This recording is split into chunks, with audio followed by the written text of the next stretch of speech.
మిథునం వారికి గనక చూసుకున్నట్లయితే మీకు కుజుడు జూలై 3వ తేదీ నుంచి ఒక 43 రోజుల పాటు మీకు రాశిలో ఉంటాడు. కుజుడు మీ పూర్వజన్మ కర్మకారకుడు. అందుకే చూడండి, మిథున లగ్నం వారికి ఏదో ఒక దెబ్బ తగలడమో ఏదో ఒక పెయిన్ ఉండడమో జరుగుతుంటుంది వాళ్ళ బాడీలో, మిథున లగ్నం వారికి పర్టికులర్గా. అలా కుజుడు రాశిలోకి 43 రోజుల పాటు దాదాపుగా ఉంటాడు కాబట్టి ఇంతకాలము ఇటువంటి విషయాల్లో జాగ్రత్తగా ఉండాలి, ఏ దేవతారాధన చేయాలనేటువంటి అంశాలు చెప్తుంది నేనైనప్పటికీ చెప్పిస్తుంది సాక్షాత్ లలిత అమ్మవారిగా భావిస్తూ ఆ లలితాంబిక అమ్మవారి యొక్క అనుగ్రహం మీకు పరిపూర్ణంగా కలగాలని మనస్ఫూర్తిగా కోరుకుంటూ, ఇక్కడ ఈ యొక్క కుజగ్రహం ఏదైతే ఉందో లాభాధిపతి, షష్టమ లాభాధిపతి అయిన కుజుడు రాశిలో ఉన్నందుకు హెల్త్ మీద ముఖ్యంగా బీపీ లెవెల్స్, షుగర్ లెవెల్స్, లేకపోతే కొంతమంది బాడీ పెయిన్స్, బ్యాక్ పెయిన్స్ ఉంటుంటాయి. వారు కొంచెం జాగ్రత్త వహిస్తూ సుబ్రహ్మణ్యేశ్వర స్వామి అష్టకం కానీ ఆంజనేయ స్వామి యొక్క ఆరాధన, మళ్ళీ సుబ్రహ్మణ్య స్వామి ఆరాధన, ఆంజనేయ స్వామి ఆరాధన చేసేవారికి ఏ ఇబ్బంది ఉండదు, గుర్తుపెట్టుకోండి. ఎందుకంటే ఆ కుజుడి యొక్క తత్వాన్ని, కుజుడు ఇచ్చే ఎనర్జీ ఏదైతే అధిష్టాన దేవతలు ఉన్నారో వాళ్ళని అధిష్టాన దేవతను చేసుకునేటప్పుడు ఇంకా మంచిదే చెప్పాలంటే, కుజుడు రాశిలోకి వస్తున్నది. కానీ ఆ సాధనలు ఏమీ చేయట్లేదండి, ఈ హోమాలు ఏమి చేయము మేము రెగ్యులర్గా, లేకపోతే ఏ పూజ చేయము, ఏ దేవతారాధన చేయమనే వారికి మాత్రం జాగ్రత్తగా ఉండాలి. ఈ దెబ్బలు తగిలించుకోవడం ఇట్లాంటివన్నీ జరుగుతూ ఉంటాయి. అయితే ఈ 4లో శుక్రుడు ఉన్నందుకు, కుజుడి యొక్క దృష్టి కూడా 4 మీద పడుతున్నందుకు, ముఖ్యంగా మీరు ఈ 43 రోజుల పాటు వాహనాల మీద వెళ్ళేటప్పుడు జాగ్రత్తగా ఉండండి. షేర్ మార్కెట్లో ఇన్వెస్ట్మెంట్ చేసే విషయాల పట్ల కూడా జాగ్రత్తగా ఉండండి. మరియు సంతానం కోసం ప్రయత్నం చేస్తూ ఉంటారు, ఐవీఎఫ్లు, ఐఏఐలు. పంచమాధిపతి నీచ కదా, కాబట్టి ఈ విషయంలో మరింత జాగ్రత్త వహిస్తూ ఉండాలి. చేస్తూ మీరు కుజగ్రహం దగ్గర, శుక్రగ్రహం దగ్గర, కేతుగ్రహం దగ్గర దీపారాధన కనుక చేసినట్లయితే శని దగ్గర అన్ని విధాలా మీకు బాగుంటుంది. చాలా మందికి కుజుడు అనగానే కుజదోషమే గుర్తొస్తుంది. అయితే శాస్త్రంలో అసలు కుజదోషం గురించి ఏమని చెప్పారు? ఎక్కడా కూడా మీకు కేవలం లగ్నం నుంచి చూసుకోమన్నాడు, కానీ చంద్రుడి నుంచి, రవి నుంచి, శుక్రుడి నుంచి చూసేస్తుంటారు. అలా గనక చూస్తే కుజుడు ఉండడానికి ప్లేసే లేదు. ప్రతి జాతకం పుట్టిన ప్రతి ఒక్కరికి కుజదోషం ఉంటుంది, అంతే కదా. అయితే ఈ కుజదోషాన్ని మనం అసలు ఎలా తెలుసుకోవాలి? 2 విధాలుగా ఉంటుంది కుజదోషం. ఒకటి, మీకు లగ్నం నుంచి పాపస్థానాల్లో ఉన్నట్లయితే, అంటే పాపస్థానాలు అంటే మళ్ళీ ఇక్కడ కుజుడుకుండే స్థానాలు వేరు. లగ్నంలో ఉన్నా, 2లో ఉన్నా, చతుర్థంలో ఉన్నా, సప్తమంలో ఉన్నా, అష్టమంలో ఉన్నా, వ్యయంలో ఉన్నా కుజదోషం అని చెప్తూ ఉంటారు. అయితే ఇది గురువర్గ లగ్నాలకు కుజదోషం కిందకి రాదు. ఎందుకంటే గురువర్గ లగ్నానికి కుజుడు శుభుడు. సర్వే త్రికోణనైతారో గ్రహ శుభల ప్రదాహ అని నా శ్లోకం ఉంది, దాని ఆధారంగా చూసుకుంటే. కాబట్టి మేషానికి, కర్కాటకానికి, సింహానికి, వృశ్చికానికి, ధనుర్మీన లగ్నానికి కుజదోషం వర్తించదు. ఈ రకంగా కుజదోషం క్యాన్సిలేషన్స్ ఉంటాయి. అంటే కుజుడు ఏదైనా శుభగ్రహంతో కలిసి ఉన్నాడా, శుభ నక్షత్రాల్లో ఉన్నాడా, శుభ కత్తెరలో ఉన్నాడా అనేది చూసుకోవాలి. ఒక్కొక్కసారి శనివర్గ లగ్నాలకు కూడా శుభగ్రహాలతో కలిసి ఉంటే కుజదోషం పెద్దగా ఇవ్వదు. అంటే ఎవరెవరు ఏ లగ్నాలు? వృషభము, మిథునము, కన్య, తుల, మకర, కుంభ లగ్నాలు.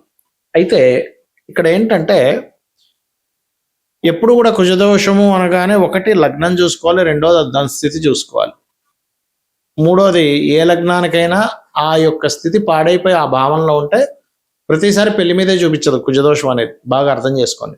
ఇప్పుడు లగ్నంలో ఉండి పాడయ్యాడు అనుకోండి, ఆ వ్యక్తికి శిరోవేదన, బాడీ పెయిన్స్ రావడము, విపరీతమైన అగ్రెసివ్ నేచర్ రావడం ఇస్తూ ఉంటుంది. 2వ భావంలో ఉండి పాడయ్యాడు అనుకోండి, కుటుంబ కలహాలు ఇస్తూ ఉంటుంది. ప్రతిసారి మీకు వివాహం మీదకి వెళ్ళిపోకండి, కుటుంబం స్థానంలో ఉన్నాడు కాబట్టి కుటుంబ కలహాలు అర్థం చేసుకోవాలి. ఎలా అంటే ఇప్పుడు చూడండి, మనకి బాడీలో, మన బ్రెయిన్లో ఎక్కడో దగ్గర క్లాట్ ఏర్పడింది. క్లాట్ ఏర్పడినప్పుడు ఆ క్లాట్ ఏ బాడీలో ఏ పార్ట్కి సంబంధించింది అయితే ఆ పార్ట్ వాళ్ళకి వీక్ అవుతూ ఉంటుంది కదా. కొంతమంది చూడండి, బాడీలో బ్రెయిన్లో ఎక్కడో క్లాట్ అయింది అనగానే వెంటనే వాళ్ళకి చెయ్యి దగ్గర చెయ్యి పని చేయట్లేదండి, పెరాలసిస్ వచ్చింది, లేకపోతే కాలు పని చేయట్లేదండి, లేకపోతే ఇట్లా చెప్తూ ఉంటారు. అంటే దాని అర్థం ఏమిటి?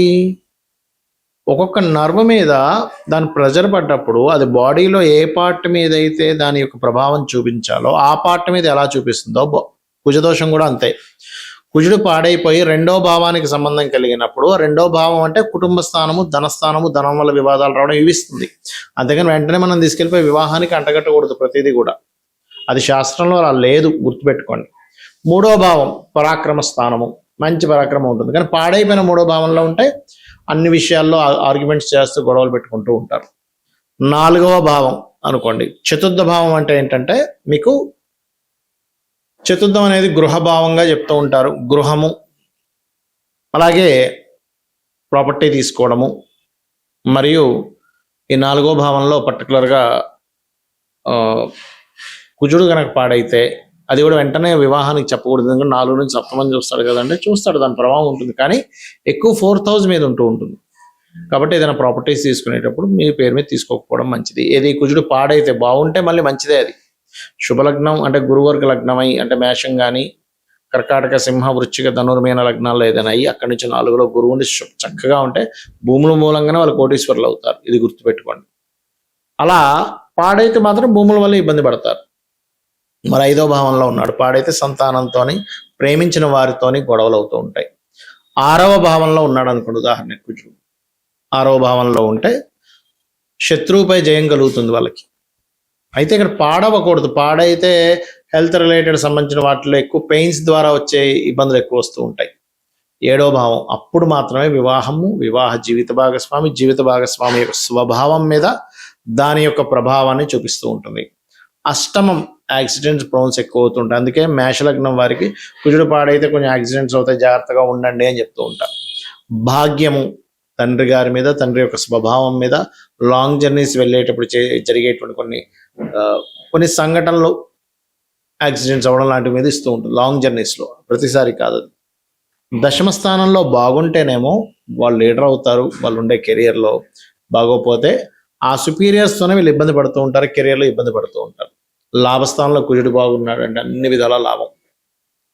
స్పోర్ట్స్లోని, భూముల మీద, అన్నిటి మీద పాడైపోయాడు. లాభం వస్తుందనే ఆశ వల్ల పోగొట్టుకుని ఉంటాడు.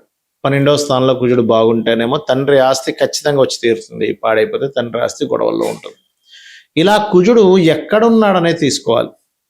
అంతేగాని కుజుడు ఎక్కడున్నా సరే లగ్నం నుంచి, చంద్రుడి నుంచి, శుక్రుడి నుంచి, రవి నుంచి, ఇంకా శని నుంచి, గురువు నుంచి అన్నిటి నుంచి చూసేసుకొని కుజుడు ఇక్కడ ఉన్నాడండి దోషం కదా అని వెంటనే అనేసుకోవడం కాదు. అవేంటంటే ఆ గ్రహానికి మూమెంట్ అవ్వడానికి ఎటువంటి ఫలితాలు వస్తుందనే ఒక పర్టికులర్ ప్రిడిక్షన్ చూసుకోవడానికి మాత్రమే ఆ భావనను చూసుకోవాలి. అంతేగాని ఈ జాతకుడి కుజదోషం అంత కట్టడానికి కాదు. దానివల్ల ఏం చేస్తున్నారు, అయ్యో కుజదోషం ఉంది, కుజదోషం ఉన్న వాళ్ళతో పెళ్లి చేయడం, లేకపోతే ఇంకోటి అయితే కుజదోషం ఉంటే అర్క వివాహాలు చేసేయడం, కుంభ వివాహాలు చేయడం చేస్తూ ఉంటారు. అర్క వివాహాలు, కుంభ వివాహాలు కుజదోషం ఉంటే చేయకూడదు. మీ యొక్క జన్మజాతకంలో వారికి గనక 2 వివాహాల యోగం ఉంటుంది, అంటే 12వ అధిపతి కానీ 7వ కానీ డ్యూయల్ కనెక్టివిటీస్లో ఉంటే అప్పుడు 2 వివాహాల యోగం ఉంది అని అర్థం. అంటే మొదటి వివాహం పాడయ్యే యోగం ఉండాలి, ఒక పక్క 2వ వివాహం యాక్టివ్ అయ్యే యోగం ఉండాలి. అది 7ము 12 2 కనెక్టివిటీలో ఉంటూ డ్యూయల్ సైన్ కనెక్టివిటీ రావాలి. అప్పుడు ఓకే, మొదటి వివాహం ఏదైనా డిస్టర్బ్ అయ్యి ఆ మహాదశలు నడిచేటప్పుడు అది 2వ వివాహం. కొన్నిసార్లు ఏమవుతుంది, అవతల వాళ్ళ జీవిత భాగస్వామి యొక్క జాతకం కనుక బలంగా ఉన్నప్పుడు అది 2వ వివాహానికి దారితీయకుండా సమ్ టైమ్స్ భర్త ఒక దగ్గర, భార్య ఒక దగ్గర. అంటే అమ్మాయి ఇక్కడ ఇండియాలో ఉంటే అబ్బాయి ఏమో విదేశాలకు వెళ్ళి ఉద్యోగం కోసం అమెరికా వెళ్తాడు, లేకపోతే ఒకే అమెరికాలో ఉంటూ ఇంకొక దేశంలో అబ్బాయి ఉంటాడు. అలాగా వేరువేరు చేస్తూ ఉంటుంది. అంటే ఆ రకంగా దోషం కూడా పోతుంది అనమాట. మనం దీన్ని పూర్తిగా అర్థం చేసుకోవాలి. మరి దీనికి ఏమిటండి పరిహారము? సుబ్రహ్మణ్యేశ్వర స్వామి ఆరాధన, లేదా ఆంజనేయ స్వామి ఆరాధన, లక్ష్మీ నరసింహస్వామి ఆరాధనలో 3 ఏదైనా ఒకటి చేయొచ్చు, లేదా శక్తి ఆరాధన. ఇక రావి చెట్టు కిందని సర్పాలు ఉంటాయి, వాటి మీద పసుపు కుంకుమ గంధం కలిపిన వాటర్ని వేసి ప్రదక్షిణం చేయండి.